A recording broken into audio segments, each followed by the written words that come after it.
Welcome everyone to the Equity Trust Virtual Training Center. I'm John Bowens, and joining me in the studio today is Jan from St. Louis. She is a real estate investor, and specifically, she is here today to share with our group about how she has been using her self-directed IRAs, specifically her Roth IRAs for herself and her other family members to invest in real estate. So I feel really honored and privileged to have Jan with us on the call today. Jan and I go back probably what you would say, probably a decade now, using her self-directed IRAs. And so she has just shared with me so much wisdom and so much information over the years. I said, Jan, you have to come to the virtual training center and you have to share this information. Now, Jan is really busy. She's active in real estate. And so it's hard to get her on these calls, but I was able to secure some time with her today. So Jan, welcome to the studio. Thank you so much for joining us today. Thank you for inviting me, John. And thank you for all the wisdom you've shared with me. I know there's nobody who knows more about self-directed IRAs than you. So thank you. Thank you. I love being able to ask you our tough questions and you always have an answer. Well, and I kindly reciprocate, Jan, on all the information you've provided me over the years in terms of how to find real estate, how you market for real estate, how you construct transactions, how you work with your contractors. So again, it goes both ways. So that being said, folks, we're going to jump right into it. I have a series of questions that I'm going to ask Jan, and I'm sure that she will elaborate a little bit further on these questions. So Jan, first question that we have, and some of these are going to come in from our viewers throughout the program. But first question that I have for you, Jan, is how did you find out about self-directed IRAs, and what was the catalyst that really got you started with using a self-directed IRA to invest in real estate? I really give credit to my husband because this idea came on his radar when you were mid-Ohio. So that was decades ago. And he kept saying, Jan, we've got to figure out self-directed IRAs. And I was really busy with the real estate and doing lease options and buy, fix, up, sell. And it was, okay, we'll figure that out someday. We'll figure it out. Well, it wasn't until the market crash of 2007, 2008, where we lost so much of our equity in our stocks that we said, enough, we need to take control of our investments. And so that's when we contacted you all and started to do a deep dive in what we could do with our IRAs. And so we converted all our traditional IRAs to Roths at that time because we wanted to make sure we were taxing the seed and not the fruit. And so once we did that, then we were off to the races. So we started buying properties, fixing them up and selling them. And we would do a couple a year and grow those funds. And we did that for a good 5 years until 5 years ago, we started to transition into more passive cash flow, where we would buy properties and then hold them. Again, all these properties are in our Roth IRAs, and it's just phenomenal tax-free income. I feel like we have such an advantage over other investors because we've got another, 20, 30, 35% that we're earning that these other investors aren't because it's all tax-free. So it gives us a huge advantage in the marketplace. And Jan, so for our viewers, so they understand, you had tax-deferred monies, which were in 401ks or traditional IRAs. They were tax-deferred accounts. Correct. And to your words, you wanted to tax the seed instead of the fruit. So you converted funds, correct us if we're wrong here, you Correct. Converted funds from those tax-deferred accounts to the Roth accounts. And did you convert all of your tax-deferred money to the Roths or just a portion? What did that look like for you? 100%. 100%. We went all in. Because that's when we really started doing the research, and you guys were so good with the education and gave us so many case studies of people who were successful at this. And you had such a great track record, your company, with keeping people safe. And so we thought, we've got to do this. We can't wait any longer. We've thought about this for decades. Let's just do this now. So it was really 10 years ago, or a little over 10, I think, where we said, we're all in, we've got to do this. And so we did 100% conversion into our Roths, and then we were off to the races. Okay, so that was your Roth and then your husband's Roth. And then you started using those accounts together. Is that correct? You started partnering those accounts together for the buy, renovate, and resell? Exactly. And you might remember you also helped us set up a Roth account for our daughter, Brittany, who was 13 at the time, because we were trying to get more seed money.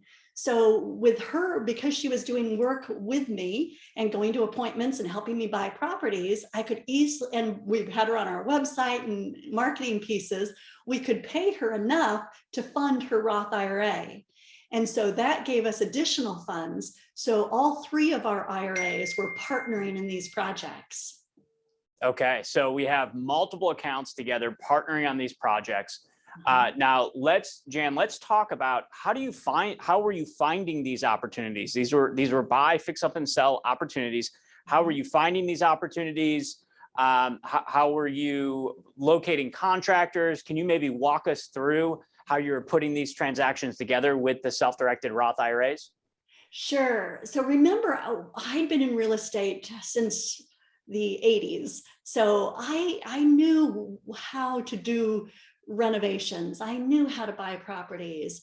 So I do feel I had a huge advantage. But what I was trying to do was take control of my investing. So what I was doing is I was making money, but then I was giving up control of those funds to others. So what I wanted to do was do what I know best with my money. So as far as how I was finding properties, I was just putting the word out that I buy houses. I provide simple, easy, hassle-free sales. And boy, it doesn't take long where you do a few of those, and then those sellers start sharing your information with other people in their churches and their friend circle.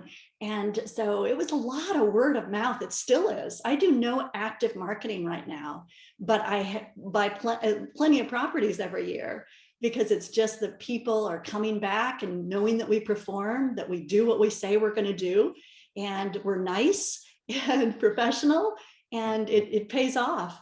And and same way with contractors. It's the golden rule. If you treat them well, they treat you well. So we're always making sure that everybody's happy and everybody's having fun. If you're not having fun, you're not doing it right. Right, right. And I'm glad you brought up, Jan, about your contractors and how you work with your contractors. And if I recall correctly, you came out and spoke at one of our national conferences, which we really appreciate you doing that. I still get phone calls on a weekly basis from investors that remember those programs, remember those live events that we did together, and where you talked about how you've done these investments. So you've really been an inspiration to a lot of investors across the country, and your name is still brought up. So you are widely remembered amongst the equity trust community and the self-directed IRA community. And one of the things that a lot of people ask about and talk about is how you creatively worked with your contractors. And one is what you had brought up, how you treat your contractors. But in terms of the technical aspects of things here, can you tell our audience about how you put together transactions via a call it joint venture with some of your contractors, and how you actually brought them into those investments so that they have, maybe some more skin in the game, so to speak, in terms of getting those projects done and done properly? Absolutely. This was a really helpful technique when we were growing our Roth funds as well, because we didn't have as much money to invest in our projects. So what we did is we chose a couple of our lead contractors that we really trusted and knew would do a good job, and we partnered with them. So we would provide all the purchase money and all the hard cost fix-up money, but we wouldn't pay them until the project was completed. And then we'd split the profit. It was usually 60-40. We had 60% back to our Roth IRAs, and our contractor would have 40%. And the advantage with that is that he was so particular in the subs he was choosing and the materials he was purchasing, because every dollar he saved, 40 cents of that dollar went back into his pocket. So it was a really great technique. And we were doing some high-end renovations at that point. And so it was a great way to get large sums of money back into our Roths. And so that was a joint venture between your IRAs and the contractor. And one of the things that I wanted to tease out a little bit for our viewers is that, and I think you said this, Jan, which is in the beginning days, you didn't have large sums of capital in the IRA to be able to go out and do a full buy, renovate, and resell. So what you were doing is you were actually partnering your IRAs with that contractor, and that contractor was funding some of the renovations or the labor costs. Is that correct? That's exactly correct. And our first two projects, we also used loans. So we used a national lender. I know there's several that will loan to IRAs. It has to be a non-recourse loan.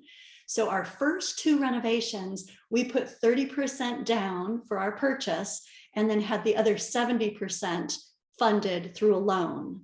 So our first two, we had to do that way, but then we had sufficient profit come back into the IRA that we were then off to the races as far as not needing other monies for our future projects. Okay. And so a series of buy, fix up and sell. But now you're fast forward to today, and now you're more focused on long-term buy and hold transactions. Is that correct? That's exactly right. So about 5 years ago, I had a call from someone who heard that we did quick and easy sales. And it was a dear couple that wanted to move to a senior community, and they were underwater. So they owed more on their property than it was worth, and they couldn't sell it the traditional way and pay a real estate commission. So I went and I met with this couple, and I was stunned because they only owed $50,000 on this property. And it was a lovely 3-bedroom, 1.5 bath, all brick ranch house, 1-car carport, 1/4 acre land. And it was just a few miles from where we were doing our high-end renovations, where we were buying houses from $200,000 to $400,000, putting $100,000 to $300,000 in fix up, and then selling them for $700,000 to $900,000. And so I was just so surprised to see this house that was on a cul-de-sac street that I felt very comfortable with, that I could buy for $50,000. That was actually worth less than that. So I offered them, I paid off their loan. I even gave them a little money to move to the senior community. They were so dear. And then I decided that this would be our first, well, not first, because I had a couple other rental properties, but the first one in our IRAs where I would fix it up and rent it. And so our daughter was a junior in high school at the time, and she was coming up on her summer break and she wanted a job. And so she asked if she could renovate the house. And I thought, perfect, great idea. So handed her the keys, and there wasn't a lot of work needed. It was dated, but it was well maintained. And then to our surprise, I show up 2 weeks later and there's no kitchen. So the contractors had talked her into just removing the kitchen and starting over again. So it turned out to be a huge blessing because we put a brand new kitchen in, brand new baths, all new flooring, new lighting. And then we attracted a top-notch tenant, a lovely nurse with an 800 credit score, and her mom who wanted to live with her. And they're still in that house 5 years later. And every time I go over, I say, oh, this looks like a display home. I mean, they're taking beautiful care of it. But what I learned from that is that if we went in and did a renovation similar to what we were doing with our luxury homes, we could attract a top quality tenant who would stay a long time and take care of the property and give us a higher return. So we've duplicated this many, many times in this area. We have seen property values double in the last 5 years in this particular area. Just a couple months ago, they broke ground on a brand new development, including a Costco store just down the street. And we feel like we're improving this community one house at a time. Because it's so exciting, because when we go in and we start renovating the house, I'll give you an example. We did one house where we showed up and the neighbor next door came out, you know, all huffy puffy. And he introduced himself as William. And, you know, I'm not happy that you bought this house and that it's going to continue to be a rental because, you know, I'm tired of tenants. And we explained to them that we're going to create a beautiful, like new home. We'll let him come see it when it's done. If he wants to help us choose the neighbor, he's welcome to. And he was a little skeptical, but we decided we would make it our goal to win him over. And our mission statement is, if it's important to you, it's important to me. So as time went on, as he pointed out the property lines, we were right there. And, absolutely, William, we understand. Thank you so much. And what we noticed is, as we were fixing up our house, we did stuff with the lawn and the exterior. He started doing the same in his house. And then we painted our front door, and he liked it. So he painted his front door the same color. And we put up an awning, and he thought, wow, I could do that. Who'd you use that? Do that. He put up an awning. And then we put all new windows in. And he said, wow, that looks great. I didn't realize that'd make such a difference. So he put all new windows in. So now William is Billy. He has adopted the sweet single mom we put in the house, and is just absolutely incredible with her and her young son. And we feel like we've created a community. And the tenant there has been, 3.5 years. And she's indicated she doesn't think she could ever leave because she doesn't want to leave Billy and his wife. And so it's just fun to see how the community just blossoms as we find different ways to improve these houses and get to know the neighbors. And Jan, I got to thank you for sharing that story, because that's the one component that we don't always talk about when we talk about self-directed IRAs.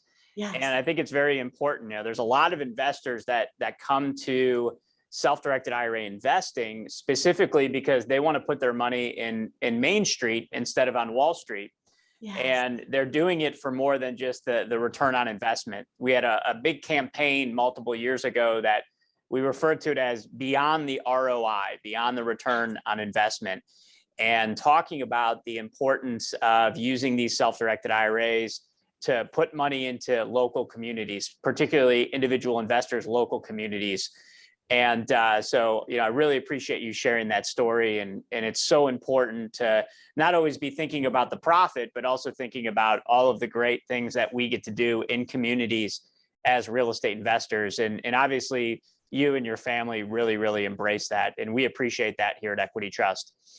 So with that said, rental properties, that's obviously a focus of yours. And let me ask a question that I know is coming in from our viewers right now, which is, did you buy that property with a loan, or did you buy it free and clear as a cash buyer with the IRA? What did that look for you in terms of financing that property purchase and rehab?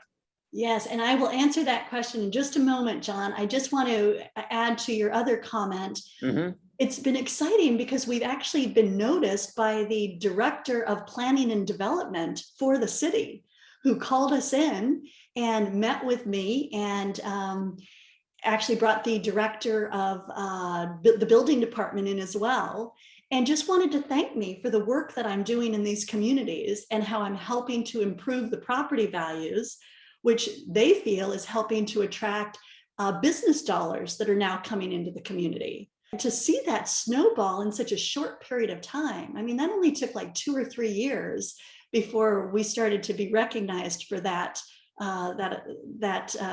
just the contribution that we're making to the community. So it was really rewarding and fun, and very exciting. Congratulations, Jan. And that's a great point for viewers. And then we'll address the other question, which is, how do you get recognized in a community as a real estate investor? And it's obviously, as it was for you, not an overnight process. But I think for people that are brand new on this call, we all have to start somewhere. And one of the things that Jan had brought up, and Jan, I'll have you comment on this in just a second, is you had mentioned you started in real estate in the 80s, and a lot of your business now is word of mouth. But obviously back in the 80s, it didn't start that way. You had mentioned some of the things that you were doing, and networking is obviously very critical. So for those of you that are brand new in real estate, I know me personally, the first real estate transaction I did, it actually wasn't a property that I bought, it was a private loan. So I went out and networked, and I met a bunch of different investors, and I found someone that I felt comfortable with, and they were rehabbing houses and they needed financing and hard money rates. They didn't want to always have to pay hard money rates on transactions that they were doing. And I was a willing private lender that could lend them at a more affordable rate than what the hard money lenders were charging. And so we were able to put some loans together. And so we did some investments together, and those worked out well. And I got my money back, and he had his money for his rehab project. And that gave me confidence to be able to go out and start buying properties on my own. But it all started with networking. So Jan, my question that I'll pose to you for all of our viewers is, the importance of networking for you, and how did you start doing that way back in the 80s when you started in real estate? Yes, networking is key.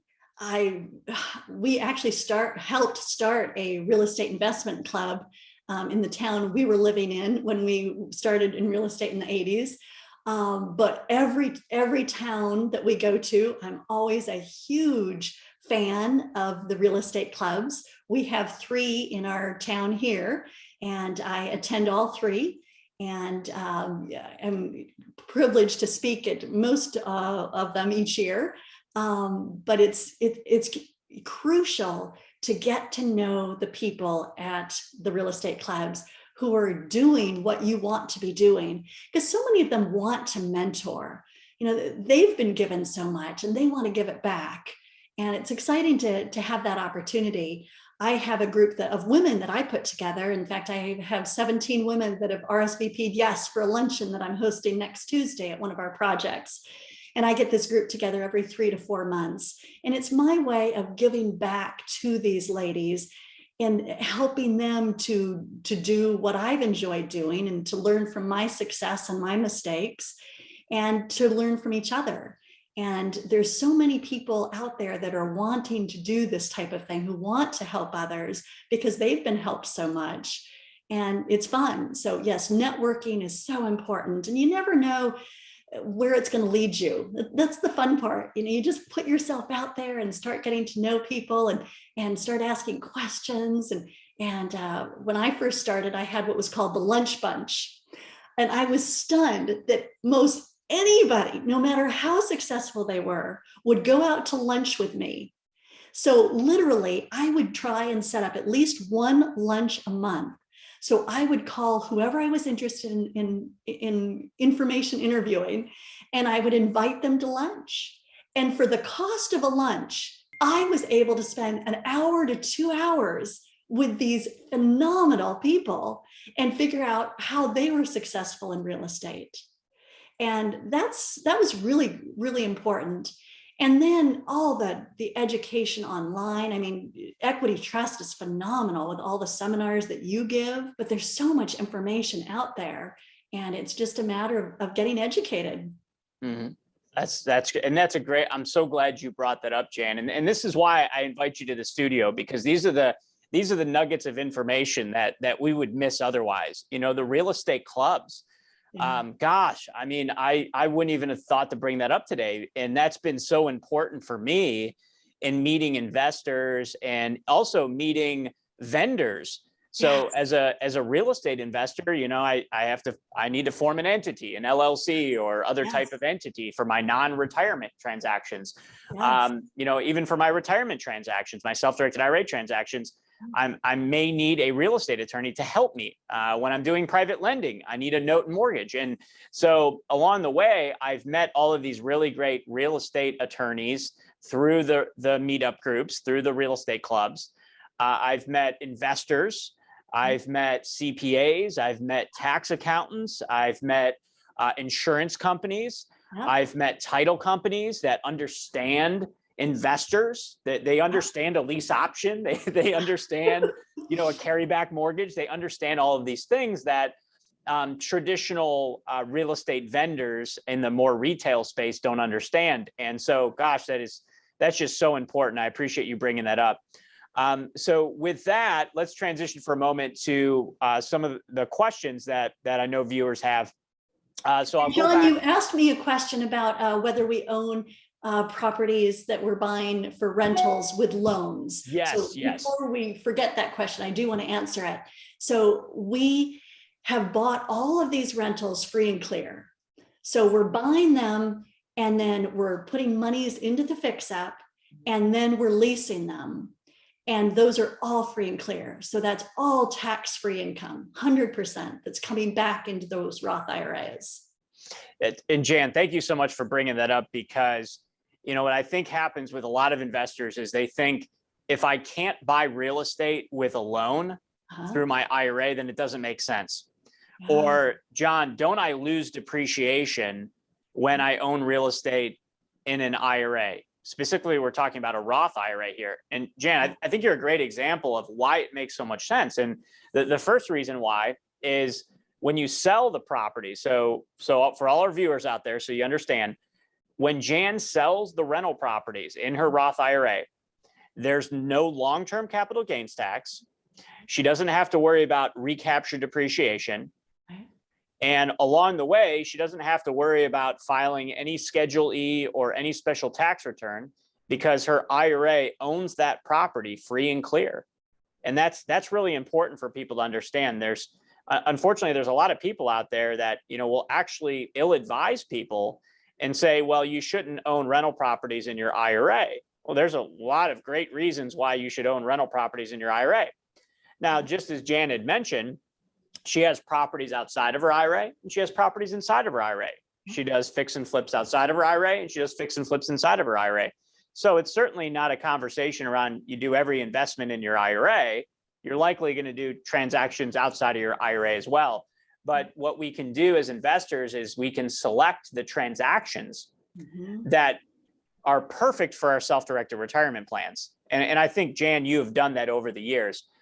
So with that little explanation out of the way, Jan, do you have any further comments with respect to owning rental properties in the self-directed Roth IRA and kind of your longer term vision with that?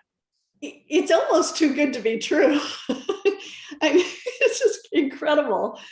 Now that I'm seeing the returns, I mean, we're on these houses that we're renting, our returns are anywhere from they average 12 to 14%. Our lowest return is 11%, and then we have some outliers. We've got one at 23% return, and that's cash on cash. So those funds start to build up quickly to the point where, like, every year I'm able to buy 2 more houses, so free and clear, and put them in the rental portfolio. So it's just an amazing wealth building technique. And boy, the sooner you can get started, the better. I wish I'd figured this out in my 20s and not my 40s, but it's just amazing. Yeah, and Jan, I'm so glad you brought that up, which is, looking at the cash on cash return.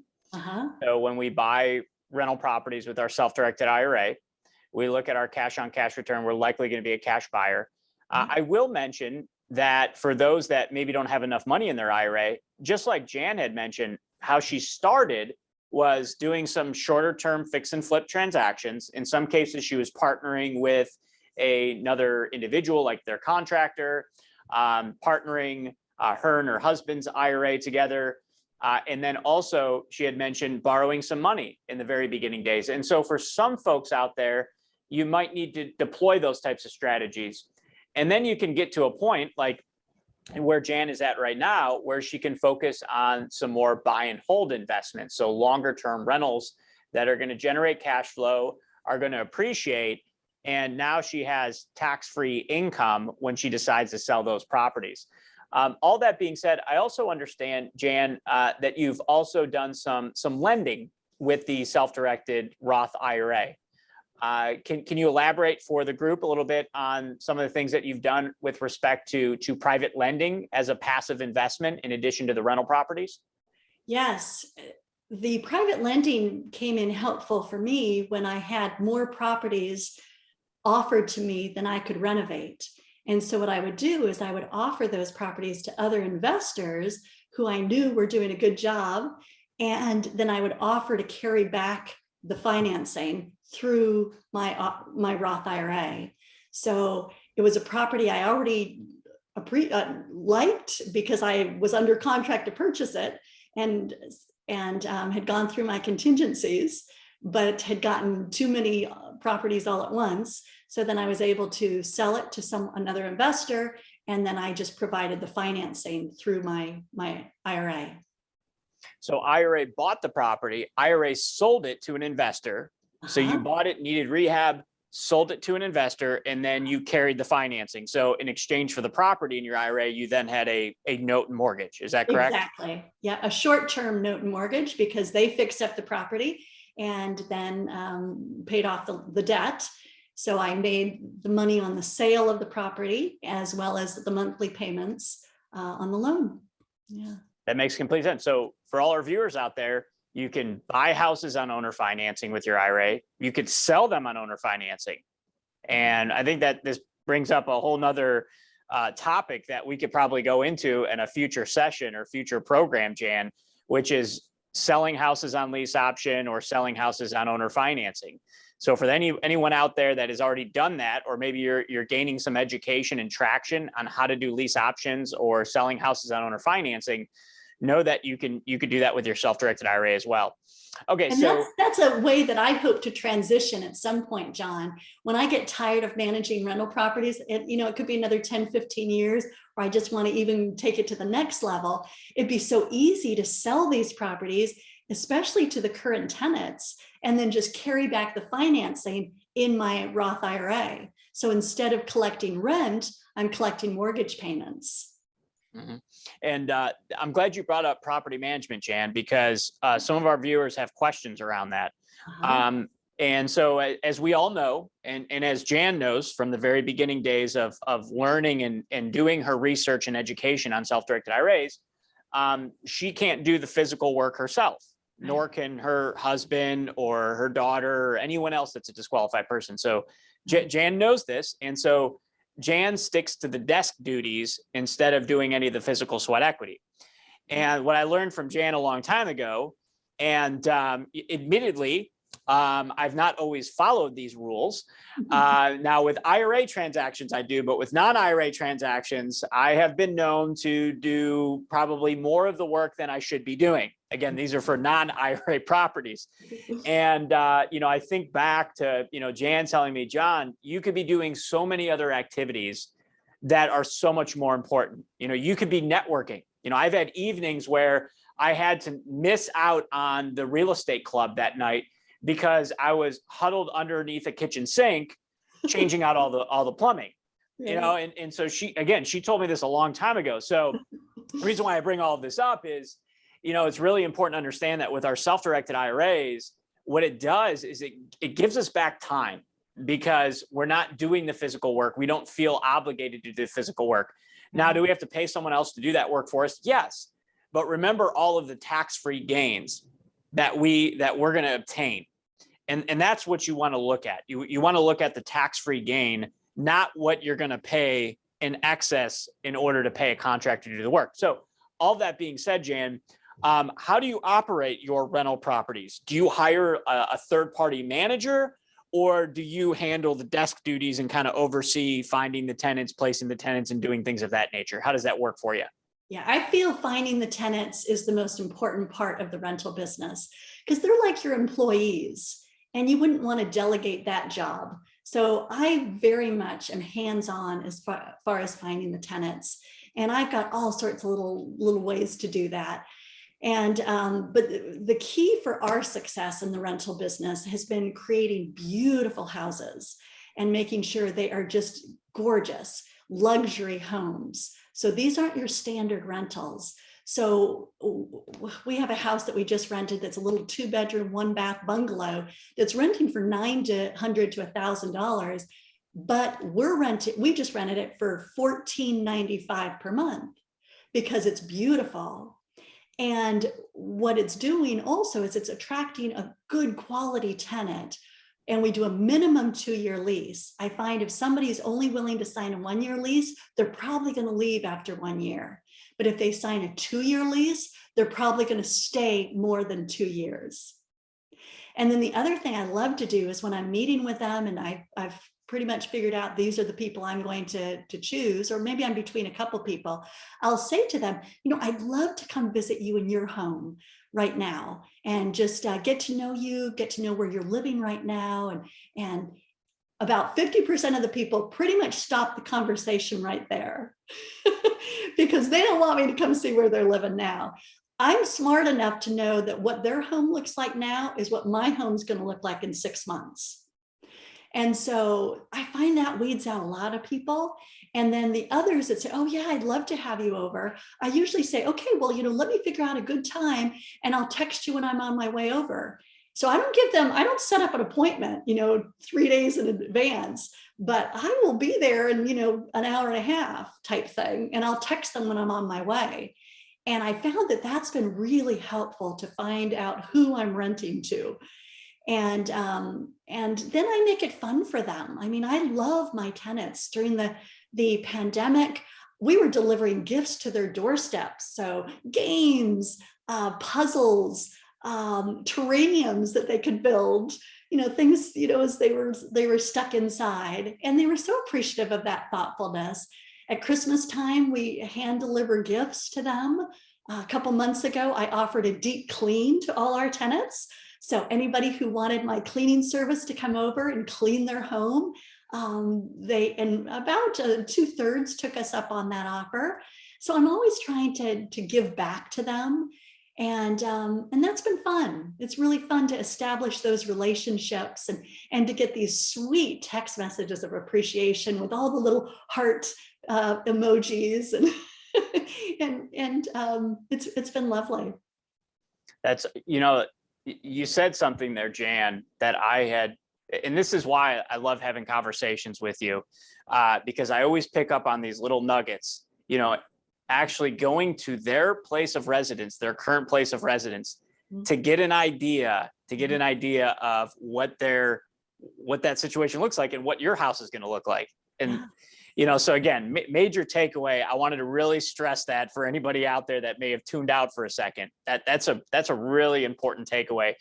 The ability to select tenants, screen tenants is so important. And I can speak from experience having some really good tenants and having some not so good tenants. And I think what I'm hearing here, Jan, is that you're always trying something new and something different, even something as little as, going to their house to give them a gift around the holidays. And, obviously there's some payoff there, but I know that the initial intentions are, to do something right for that person. And I think if we're always thinking about how to provide a better customer experience for that tenant, the better off we're going to be.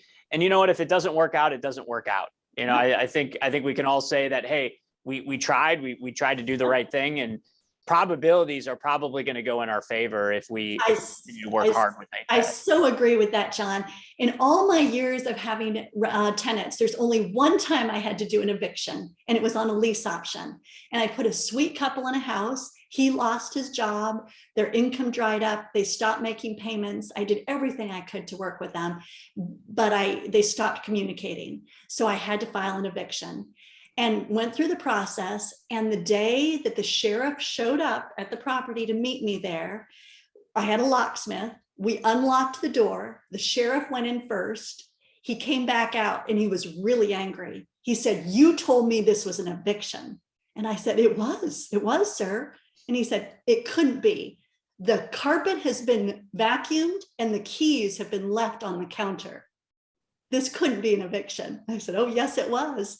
And I explained to him, I treated them well throughout the whole process. They felt very bad that they couldn't perform. And so they wanted to take good care of the property. And he said, "Wow, I've been doing this for 20 years. I've never seen a house left in this condition." Wow. So I just think that's just, if you treat people well, even when it gets tough, you still do well. Mm-hmm. Yeah, and you bring up a great point about, not communicating. And so, I know, Jan, you and your family are just so sweet, so willing to help people. But it is a business, and, you obviously set the right expectations and the right parameters. And, if you need to take that action of an eviction, you proceed. And I think that's really important, especially for those of you that are just getting into the landlord business, is, understanding how important it is to find the right tenant. And even if that takes a little bit more time, which it generally does, typically you're going to have, many applications you're going to go through, many phone calls that you're going to take. And then you select who you're actually going to meet with and, go through your process and, having a process. I know one of the things that I did is my wife and I set it up where, she handles the front end of the applicant process and screening and the initial telephone calls. She sets up the appointments. I meet with the actual tenants themselves. Now I'm going to incorporate another procedure into our manual, which is I'm going to start going to their house if I can pull that off. So I got to add that after this call. And then from there, we, as a team, my wife and I make that decision on who we're going to put into the property. And, I think what I found is there's something about maybe my character that isn't as great as hers. And so having her as that filter has really helped us in our rental property business. I've had some failed tenants, in my time. We've had a lot of successes. And so we've been able to learn from those. And so that's something I wanted to throw out there for those of you that are maybe new, just getting into the landlording business and the property management business, is especially if you have a partner or you have a spouse that's in the business with you, create a procedure and follow that exact procedure. We even put together a script. So my wife has a sort of written out script of specific questions and little check boxes. So we make sure we ask all the right questions, and that way we don't miss anything. If we're trying to go off of something that's a non-procedure, we're going to miss things and make mistakes. So I want to throw that out there for the group. Hopefully a lot of folks get a lot out of that. All right, Jan, so starting to wrap up here. Before we conclude, I think we got some good questions that came in from the viewers answered. You've answered a lot along the way. Any closing comments or anything that you think that investors should know or be thinking about, whether it's real estate, self-directed IRA related or non-self-directed IRA related? Any kind of thoughts or words of wisdom for the group? John, something you were just saying regarding your wife and you partnering and how it's an advantage to have the double skill set. I have found that third party approach can come in very handy whenever you need to be the heavy. So if I'm having a challenge and it's very easy for me to say, if this was just me, I like you so much, I would let you live here rent free. I just think you're just lovely, but I answer to other people. And so I have to make sure that you're paying this rent on time, or we're going to need to make adjustments. And of course, those people I answer to are my husband and daughter, but your tenant doesn't need to know that. So you can always, keep developing those relationships and let them enjoy you. And when you get that call that something needs to be repaired, try and get that fixed within 24 hours, because that just makes such a difference. That they know that you care, that you've really got their back. Most of my tenants that are the happiest and stay the longest are the single moms and women who just like being cared for. And because I have such a stable of contractors, it's unusual that I can't get something rectified within 24 hours, even the big challenges. So make sure you really take care of your tenants and make it a fun, harmonious relationship. You do need to train them. Absolutely need to train them. I am a stickler for late fees. If people are a day late, that's a 10% fee. I had a tenant recently, her rent's $1,500 a month. She's been paying on time for 2 years, but she had a late payment, and oh, I'm so sorry. If it was just me, I'd let it slide. But I answered other people, and we're going to need to get that 10% late fee. And she sent it in the next day. And now I know she's not going to be late next month. Because once you train them, then you've stopped that pattern. Another thing that I love with Equity Trust Company is collecting rent payments. Oh my gosh, it's so simple. We give the information to our tenant and they send money directly to our ETC accounts. So we don't have to touch the money. We don't collect the money. Once we put the tenant in the house, we give them the information. They set it up so that they have those auto payments or auto withdrawals from their account directly to ETC. And wow, has that been phenomenal. So I really enjoy having rental properties in our IRAs even more than outside of our IRAs, because it's so easy to collect the money. Yeah, thank you, Jan, for mentioning that. That was one area that we didn't touch on today, which is with the self-directed IRA, the tools and the features and all the mechanics. And for anyone on today's program that's interested in learning about how does the self-directed IRA work? How do you get money moved from point A to point B? I see that there were some questions around that. We have a lot of training that we can equip you with so you can understand how that works. What Jan was mentioning there was our tenant payment portal. So your tenants can actually do a direct deposit right into your equity trust IRA. So there's a lot of tools around the self-directed IRA or built within the self-directed IRA that you can utilize. You can check us out on YouTube. We have a lot of videos there. Check us out on our website, trustetc.com. And we have more training, articles, white papers, blog posts, a number of educational pieces that you can take advantage of. So with that being said, another idea too, John, our contractors love when we do work on our IRA properties, because as soon as they do the work, I go into the portal to bill pay and I do an ACH transfer directly into the contractor's account at no charge to me or the contractor. So yes, they're getting out there within 24 hours, but they've got money in their account within that same 24 hours. So they love working on these properties for us because the payment is so quick and so easy for us. I'm glad you brought that up, Jan. In fact, we also have, which will be somewhat news to you, is an expense pass program, which is basically a prepaid card.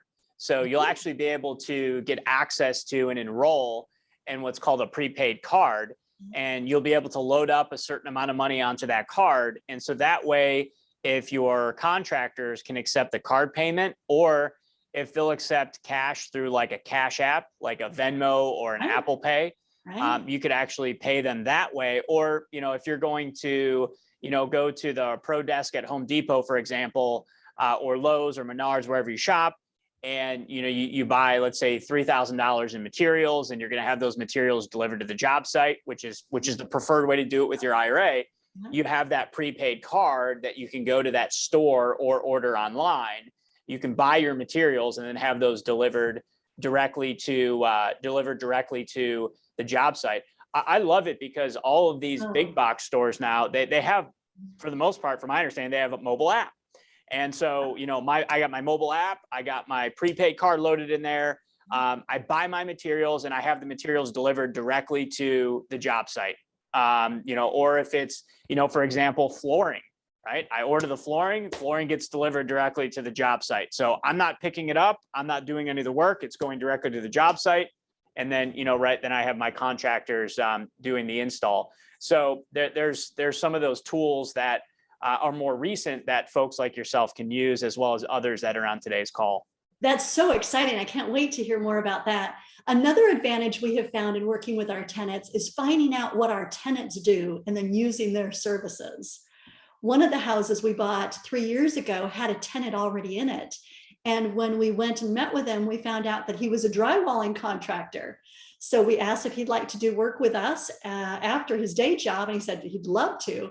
So he started work with us on evenings and weekends and became one of our best contractors, just in doing the little odd jobs and the carpentry work.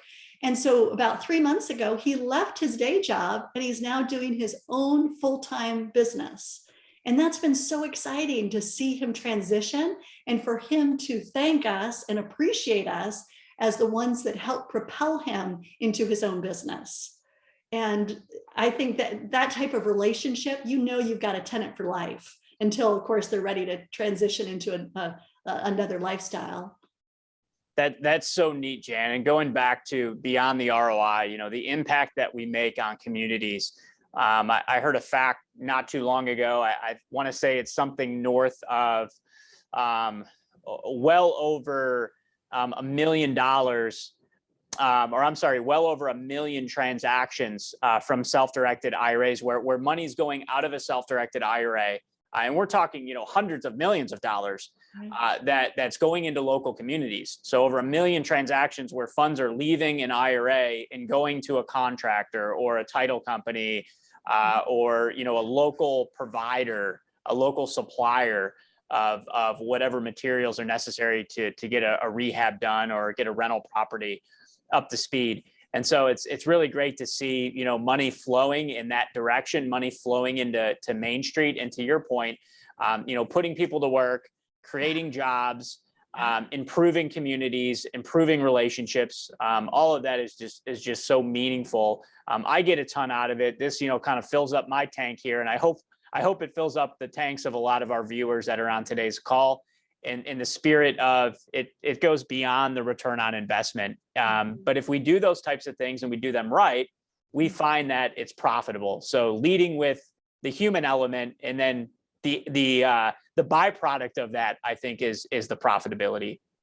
Absolutely. Well, thank you for all you do, John, and thank you to everyone there at Equity Trust Company. We're so grateful for your services and your help in making us successful and helping us bless these communities. Outstanding. Well, thank you so much, Jan, for joining us again. It's always appreciated for you to come out to the studio here and allow us to take some of your time to share your wisdom and nuggets of great information. So we are a little bit long. Thank you, everyone, for joining us on today's program. Jan, thank you once again. Until the next program, everybody, keep leveraging compounding interest in the absence of taxation. Thank you.